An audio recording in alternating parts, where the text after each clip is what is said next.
All right, so here's the new problem 312 right there. It's in Moodle. I just handed it out here.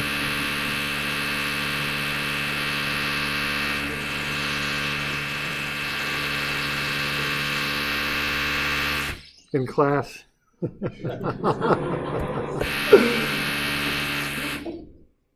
So that's 312. So it's in Moodle. It's called 312, and it has the date on it, I think. So it's the new version. So if you have the older book, you won't have the proper version. So be sure to download that. That thing's due Wednesday. Okay. So yeah, they're drilling some holes here.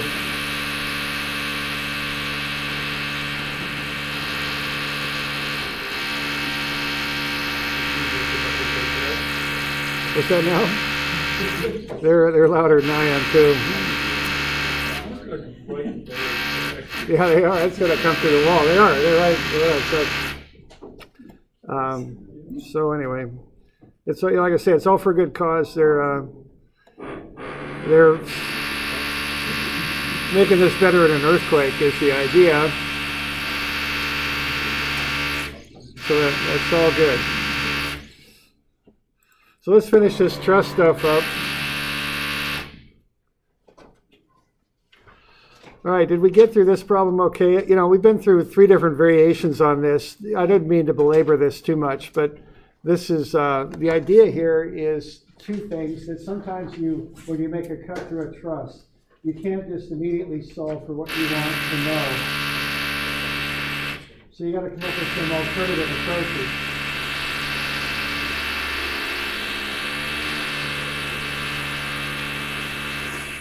So that's on page 540.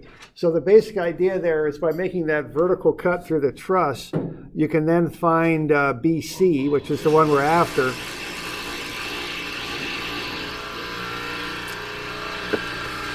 But that you might be a little creative in how you approach it.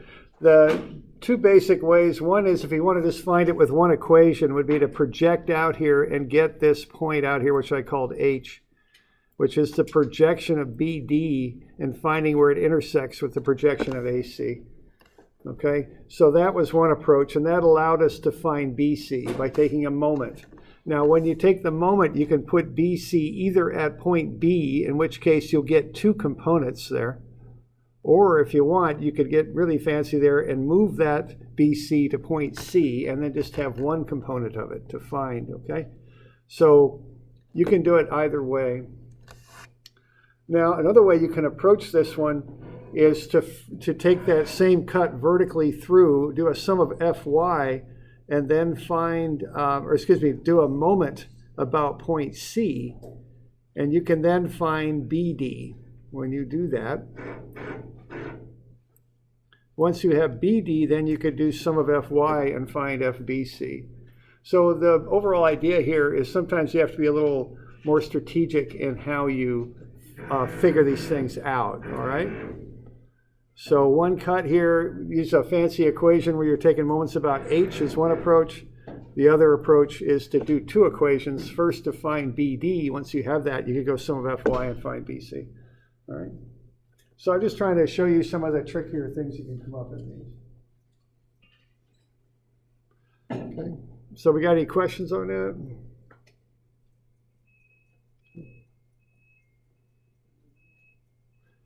Because I've got one other tricky one too. This one might be a little too tricky, but there it is. It's page 547. Let's find forces in LH, which is that top member there in that one panel. All right, now there's different ways to do this one too.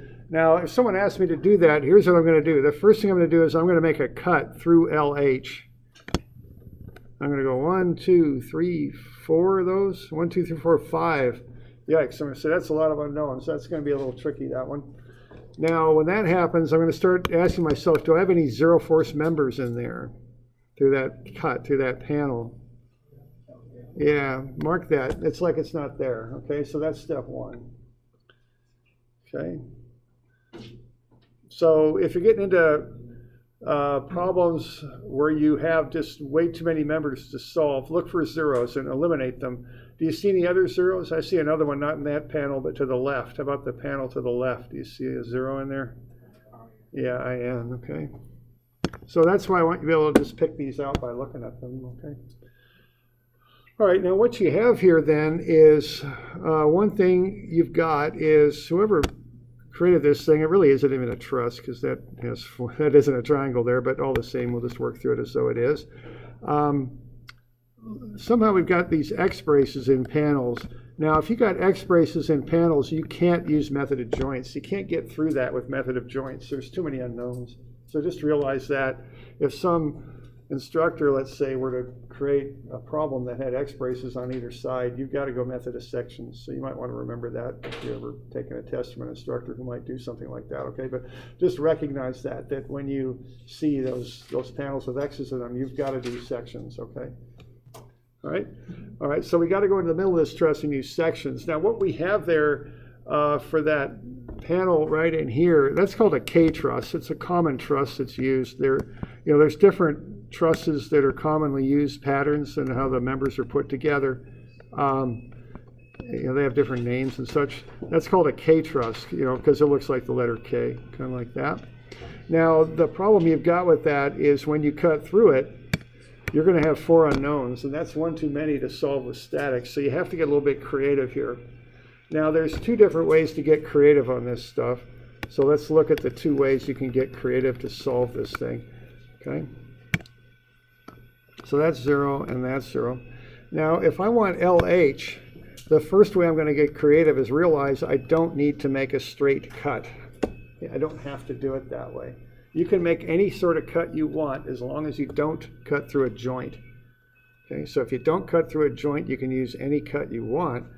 So if I want to get LH, and I want to do it in one quick step, any ideas on where to go through? Obviously, I'm going to cut through LH. Where could I go with my cut after that if I want to get this in one equation? Because if I just cut vertically, that ain't going to work because I've got 4 unknowns there, so I can't do that. Where should I go? You can do that. That's legal, okay? All right. So let's see what happens when we do that. Now, the first thing we got to do, of course, is find the reactions. That's always the first thing that you want to do. So, looks like I didn't do that. So let's go ahead and do that. So let's go sum of MA. This is for the reactions, and set that equal to 0. And what do we got? We've got negative 12,000 newtons times what? 2, 2, and 4 makes 8 meters. And then coming back the other way, we'll have this reaction at R, which for some odd reason is 7 more. So that's 15 times RR. So let's solve for RR.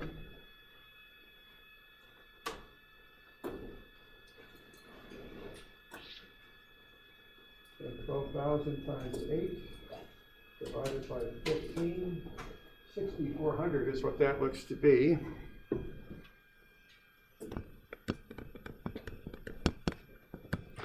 So 6,400. And just to get a little check going here, let's go sum of MR and set that equal to 0. And what have I got going on there? I've got 2, 2, and 3 makes 7 times 1,200. That'll be positive, or 12,000. And then minus 15 RA. Let's see what we get out of that. So 12,000 times 7. Divide that by 15. 5,600. And then I got a nice little check here. I just add them up. And they come out to be 12,000, which is good because that's my sum of FY equation. Okay? We good with that? So 5,600 here, 6,400 there. All right. Why is it 15? 15 because I've got, you good? This thing's kind of, it looks like it's symmetrical, but it's not quite. Okay. Yeah, okay. All right. We're good with that. All right. So now I know that I've got I've got the reactions there. I've made that funny looking cut. Okay, so let's see what we can do with that now. Now let's take that cut that I've made and let's make a free body diagram out of that and put that on the right. Okay, so we can go ahead and solve that. I'll use the right hand side of that because that cut does not include the 12,000. If I take everything to the right of the cut, I don't have to include the 12,000 in there then. So let's see what I could do with that. All right, so I'm going to take that out. I'm going to put it over here and I'll solve it. So I've got something like that, and I've got this kind of like that. I've got an X in there. And then I'm cutting to the left, so that's going to be a force I've got. Okay, so then I've got this thing going on where it kind of comes down here, and then I got that. Okay, right? And I'm not going to bother with that zero force member. I don't need to include that, because that's 0, so that's out. Okay, so that's my kind of my sketch that I would start with. And what I'm doing, I'm cutting like that. IN is 0, so is LK, so I'm not bothering to even put them in the truss. Okay, those are 0. You're going to get out of there for me? I didn't think you were going to do that. Oh, darn it, come on. Get out of there.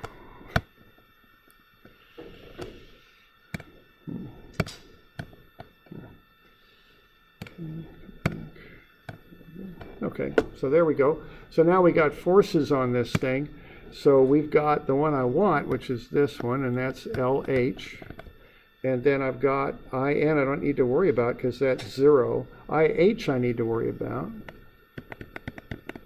And then I've got JG going off this way. Okay, and then I've got the reaction, which I believe is 6,400 over here. So there's my free body diagram with that cut. So what would I do with that to solve that out? What's the one quick way I can get that one I want, which is LH? Okay.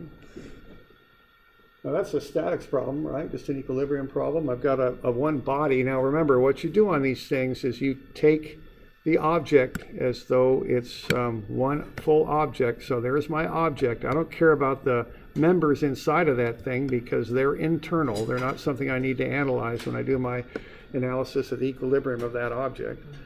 Those 3 forces are pulling on it. Now 3 is a significant number because you can solve out 3 unknowns with statics, right? So what would you do to find LH? What's the approach to do, to take? Yeah, I think so. What about J right there, right? Because that'll take the 2 unknowns out that you don't want. You can solve for LH, okay? So that's how I would do that. Now that requires, that you recognize what's happening, and how to approach it. It also requires that you make that somewhat odd cut through there. But again, as long as you don't cut through a joint, you're okay, all right?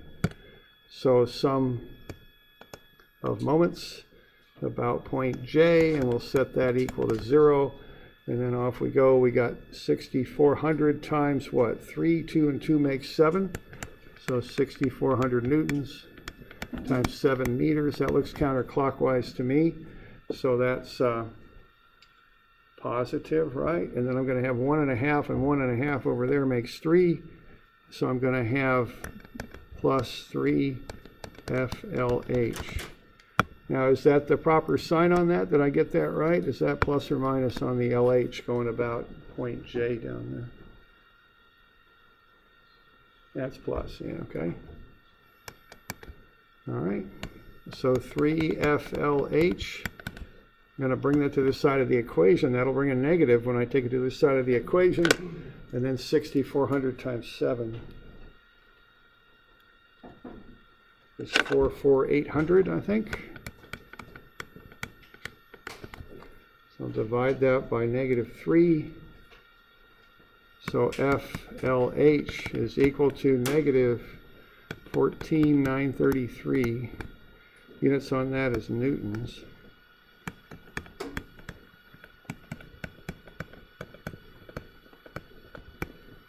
All right, now in the homework and also on a test, what I'll do, I'll put a C and a T on there. I'm going to have you circle one or the other. Whenever, just think on your own for a second. Which one are you going to circle for that one? Just think for a second. Everybody just think on their own. All right. So the answer to that lies in what was assumed going in. So did I assume LH was tension or compression going in?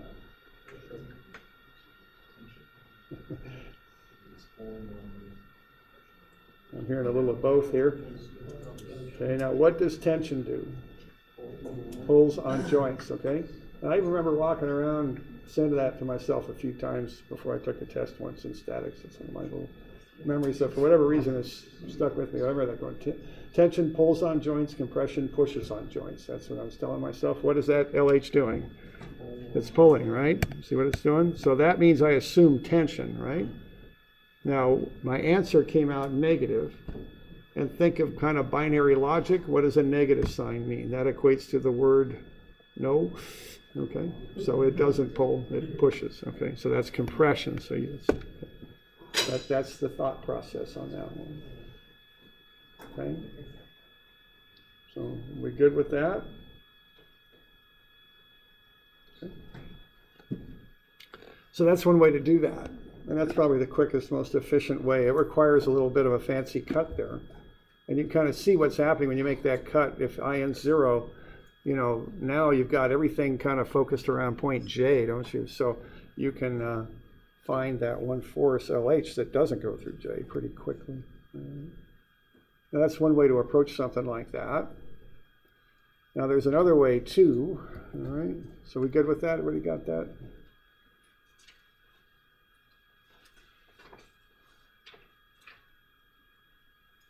All right. Now another way you could do it here would be as shown. What you can do is you can do it with 2 cuts also. That's another approach you can take. So we're just kind of getting into some of these advanced methods for sections. You know, there's lots of tricks you can employ.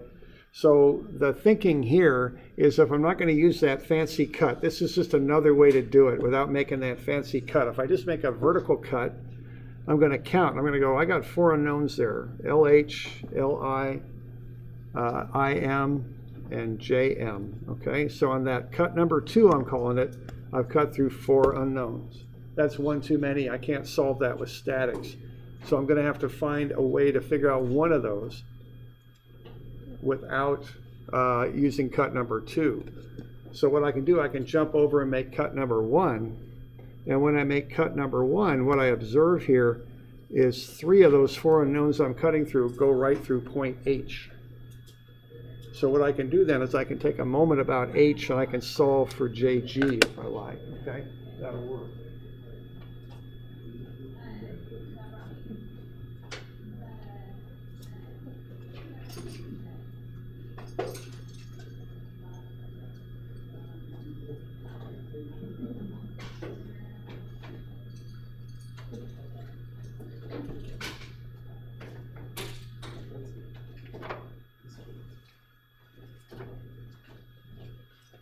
So we're doing all right with that? So what I'm going to do there, I'm going to take moments about H. I'm going to get that unknown GJ times 3, and that'll go clockwise. It would pull around this way, okay? Okay, I'm taking moments about point H, where 3 of those unknowns radiate out from, like that. But I do have to remember to include this reaction here. 6,400, and that's 7 meters away. So that would be plus 6,400 times 7. Solve that out, I get FGJ is 14,933. So what I've done there is by moving that cut over to the left, I've solved for JG, all right? Now when I look at that joint J, I can see I can jump that over pretty quickly, can't I? Because if I just pull joint J out, so what I'm going to do, I'm going to go to method of joints now and pull the thing out. And I can jump that over to JM is what I can do. Okay? So I'm going to do a joint analysis on J. That's what I'm going to do. We good with all that?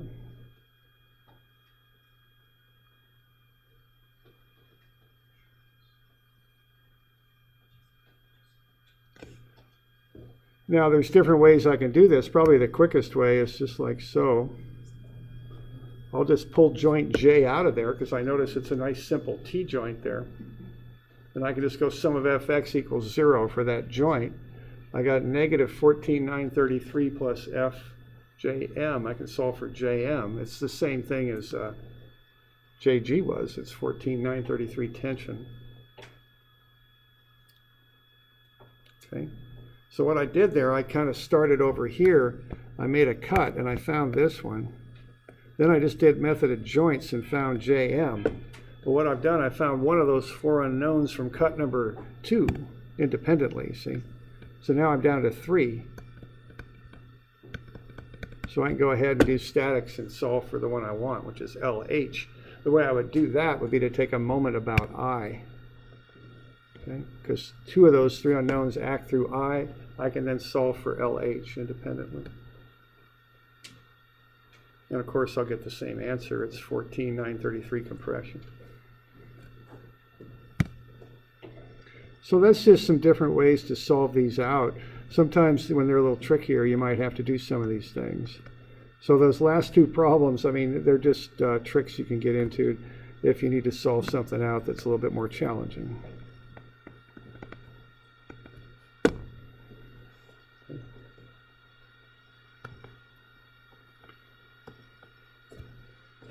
You got any questions on any of that? So we're working with the center of the truss bridge. Is it always going to be equal and opposite forces on both sides, or does that have to do with the symmetry? That had to do with the symmetry of the joint. It was a nice simple T joint. And you know, when you got a T joint like that, yeah, if you're on the axis that has 2 members, so to speak, they're going to be, well, if you know, if the third is perpendicular, because then it won't enter in any X force. So in a straight 90-degree T, you can just jump the force from one over to the other. But it has to be a 90-degree T. Am I answering your question? Yeah.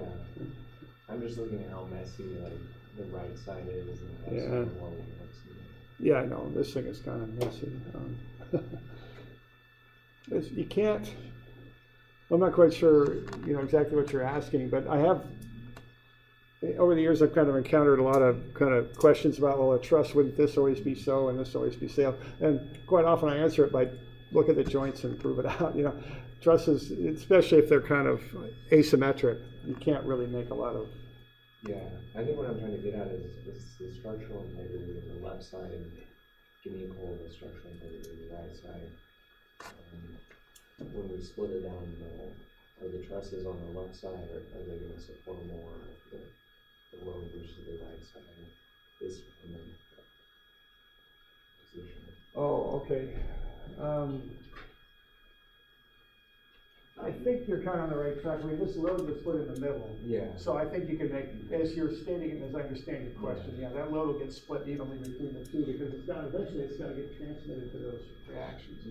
And that's one way to think about these trusses, is they're just pathways to transmit force. Is it? Yeah. Okay. And if you know what your target is at the reaction, which if the load were in the middle, which it isn't perfectly here, but if it were, these reactions would be equal. And so, yeah, that load distribution would be somewhat equal both directions. You kind of think of those almost like pipes carrying water, the water representing the force, you know. And see, that's really what a truss is. You've got a beam, and you're kind of cutting away a bunch of the stuff that, and forcing or making the force go through certain pathways to get to where you want it to go.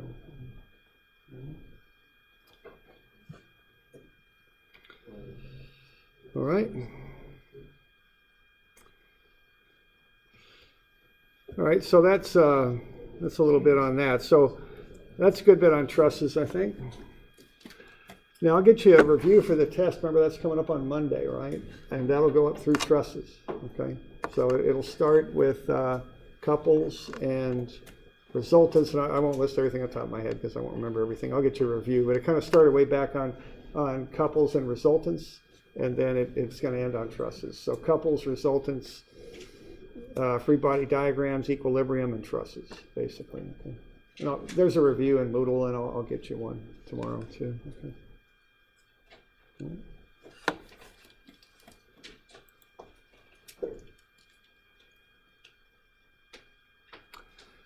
But anyway, we'll keep going here, but that's the basics there to start with. Is there a preferred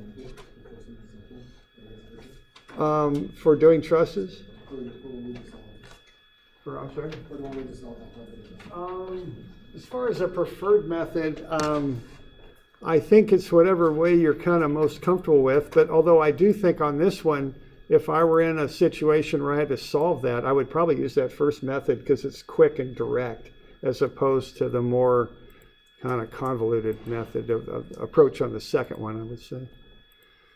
What's going on here? Let's see if it's working.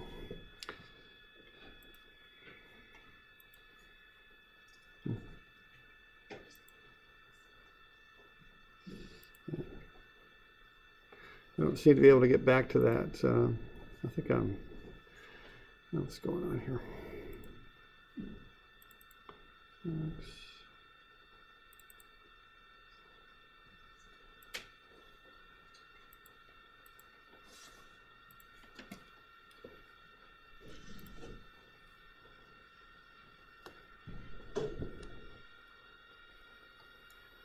So yeah, I think that would be the preferred method for doing that, just because it's so much simpler.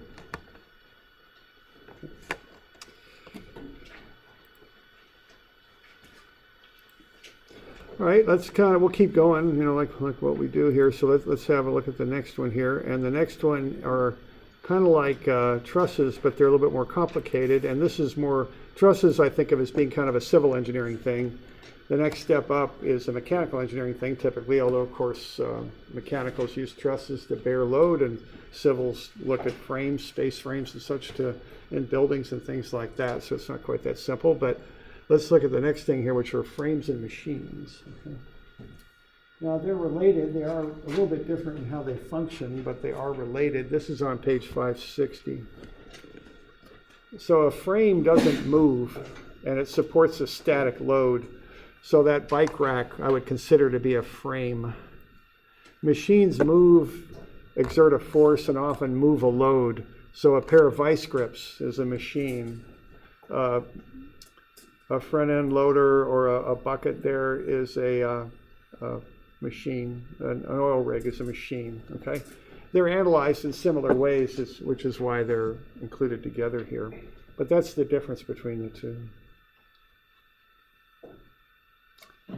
All right, now there's a few things we want to kind of know about this. Let's look on page 560. The thing with frames and machines is they're like trusses, except the members are not all two-force members. They can be multi-force members, which means you can't, with a frame and machine, make the assumption that every force goes from one pin to the other on a member. Okay, so you can't always, when you have frames and machines, you have members that are not two-force members. And that complicates the analysis. Okay. So we can work through things, though, with frames and machines. So typically, let's say we've got this simple little thing here where we've got a linkage attached to a cantilever-type support. What you could do is pull out each piece and analyze it. And that's normally what you do with these frames and machines. So you could take that linkage out, like so, and analyze it. If you're pulling to the left at A, with 30 newtons, the pin is going to pull on B with 30 newtons for equilibrium. Okay. Now, if that's the case, if the pin pulls on AB with 30 newtons,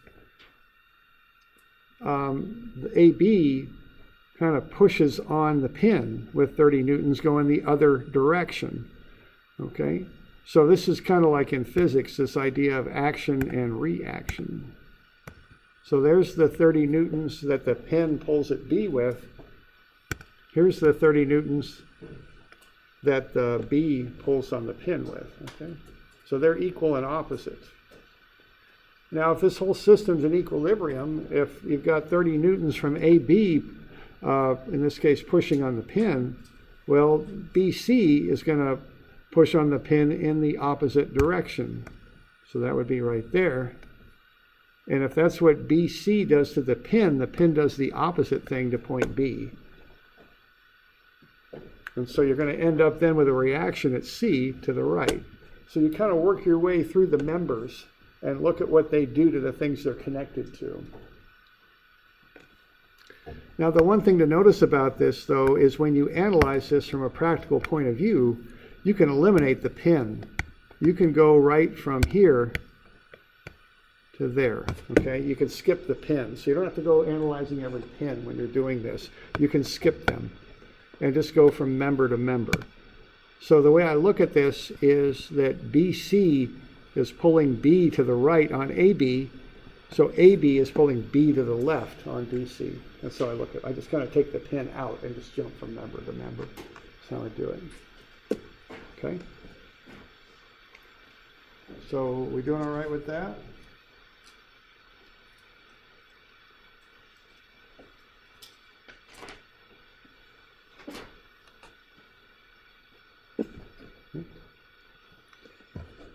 All right, now we have this thing like we had kind of with rollers before where we get some complicated geometry here.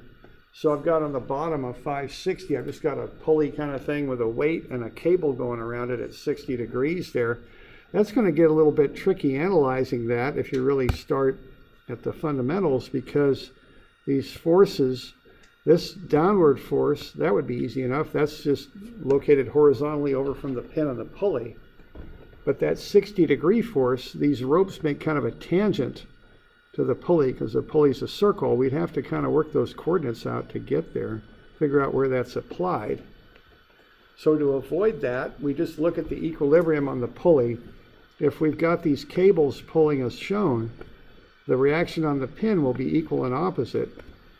And then the pulley pushing on that standard will then be equal and opposite again. So the net result of that is you can take the angles of these pulley forces, retain the angles, and just put them right at the pin. That's how that pulley affects that post that it's attached to. Okay? A quick and easy way to do it. Because if you want to start taking moments with those forces, you don't want to have to start dealing with these little offset dimensions. They get tricky and complicated, and they take more time to analyze. So rather than analyzing the forces as being attached at those points, you can just pick both of them up and put them at the pin, and that'll work just fine. Okay, a lot easier to do.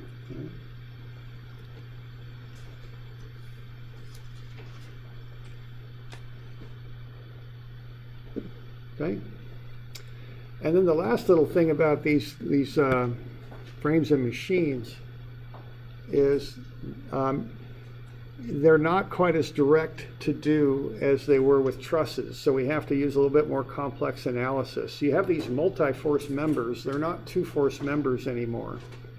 So it's not so simple as RAY, this reaction on this roller, is going to equal FACG sine 30. It's not that simple. RDY will not equal FDG because ABC is a multi-force member. You can't assume it's in like tension or compression, that it's a two-force member. It's not. It can have forces that act perpendicular to it and cause shears in it. So it's not as simple as a two-force member where you can make these types of assumptions anymore. So on a frame and machine, it's a little bit more complex analysis. Okay?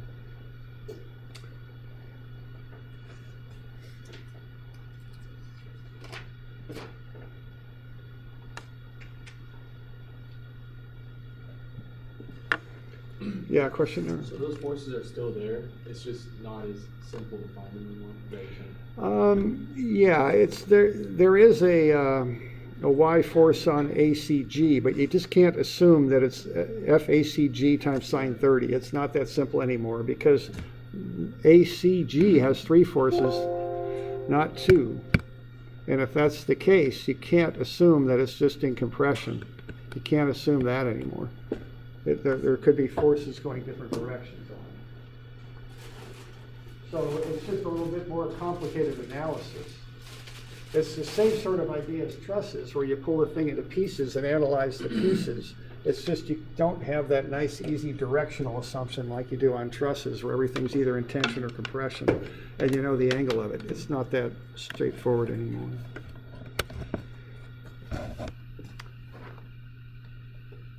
Okay, so we good with that?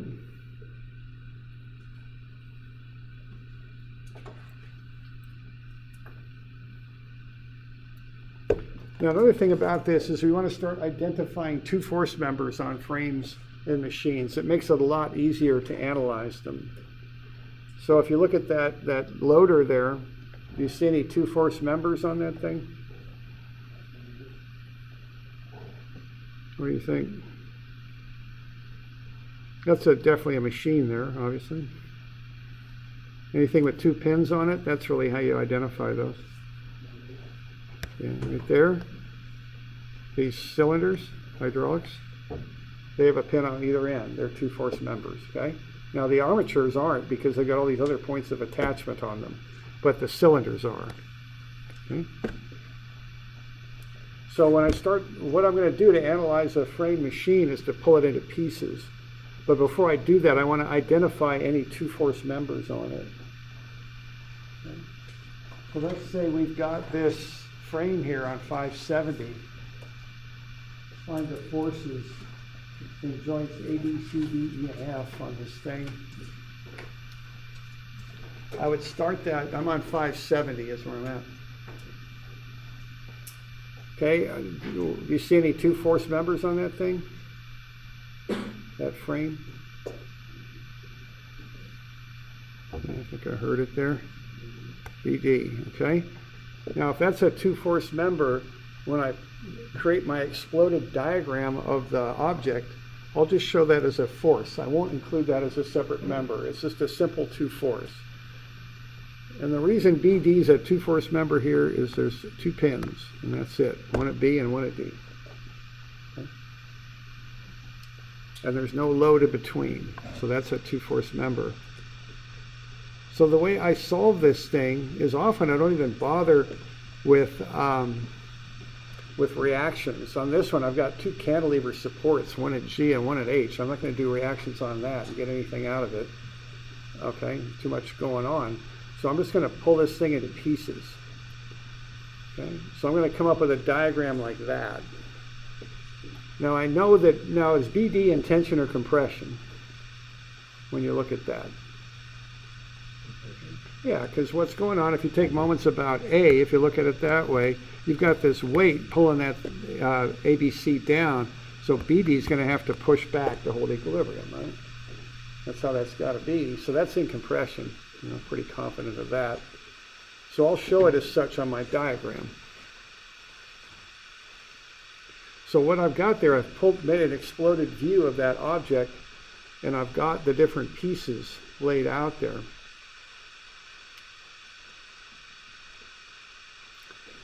So and I'll just start working my way through, is what I'm going to do. That's my plan.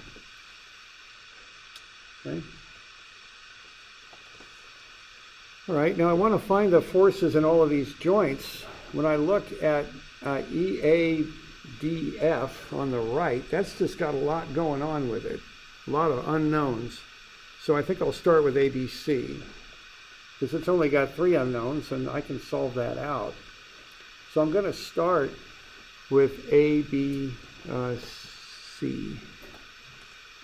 I know that BD is a two-force member, so I represent that as a horizontal force to the left. A is just a pin joint, so I've got 2 forces there. Okay. So I think what I'll do, I'll take moments about A on ABC. That's probably where I'd start.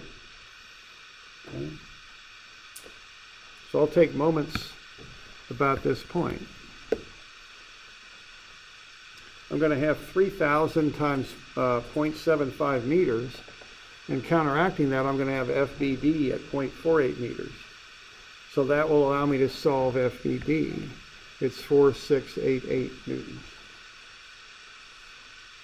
Okay. That's what's needed to balance the moment about point A.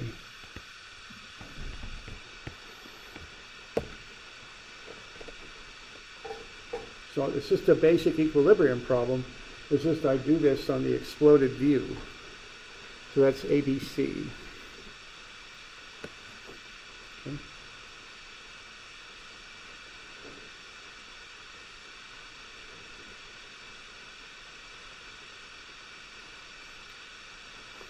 So I'd start with that. Now once I've got that, I can just do force equations to get AX and AY, easy enough. Okay. That'll be the next thing I'd do.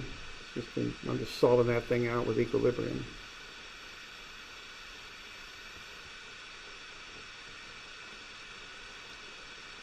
So sum of fx is 0. So I get fax is 4688. Sum of fy is 0. I get fay is 3000. So what I've done there, I've solved out ABC. See, I've done that without finding the reactions on the whole frame. I just pulled ABC out, and now I can solve for that.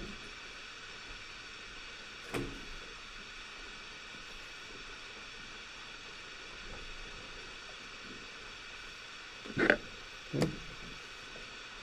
So we all right with that?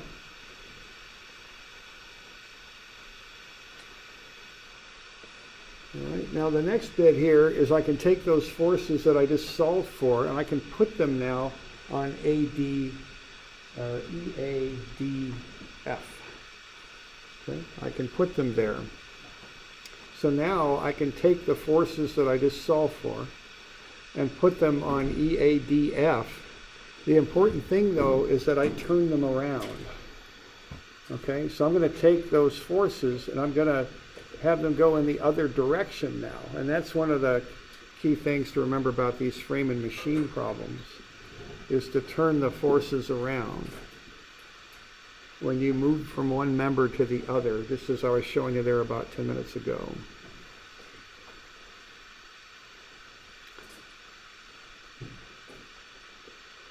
All right, so I started off with 6 unknowns on EADF. Well, I've solved 3 of them on ABC. I just bring those over. That gets me down to 3 unknowns on EADF. Okay. So now I've got those 3 unknowns. I can go ahead and solve it out doing statics. Okay. So with these frames and machines, you kind of work the 2 or 3 or 4, however many members you've got, against each other, so to speak, to solve for what you want to figure out. Okay.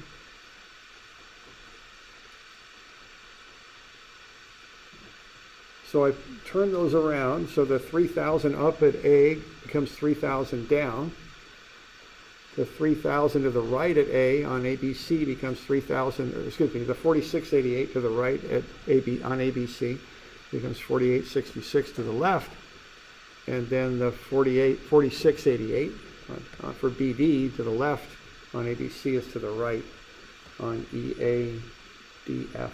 Okay, and now I just have 3 unknowns left, so I can run through and figure that thing out. I started off with a sum of ME. Okay, and I could get FFH at 2446 to the left. That holds a moment equilibrium about E there. And then I could do sum of fx and sum of fy to solve for EY and EX.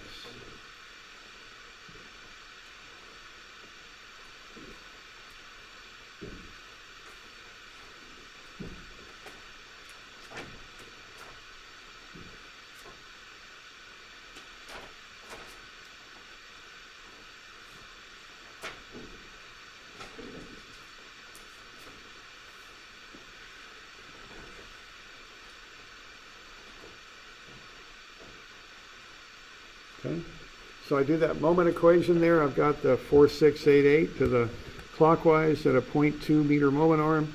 Then I've got this 4688 at 0.2 and 0.48. That's 0.68. And then I've got 0.92 times the unknown FH. And I solve for FH. It's 2446. And then once I've got that, I just go sum of fx and sum of fy to find EY and EX. Okay. So we good with that?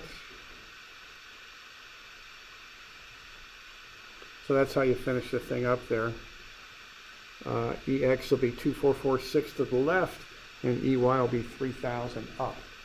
So that's a good kind of basic frame type problem where you draw an exploded view, break it up into pieces, and work your way through the pieces to solve for the unknown.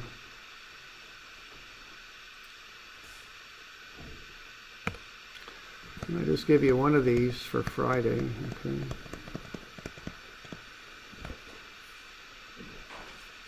The 22nd.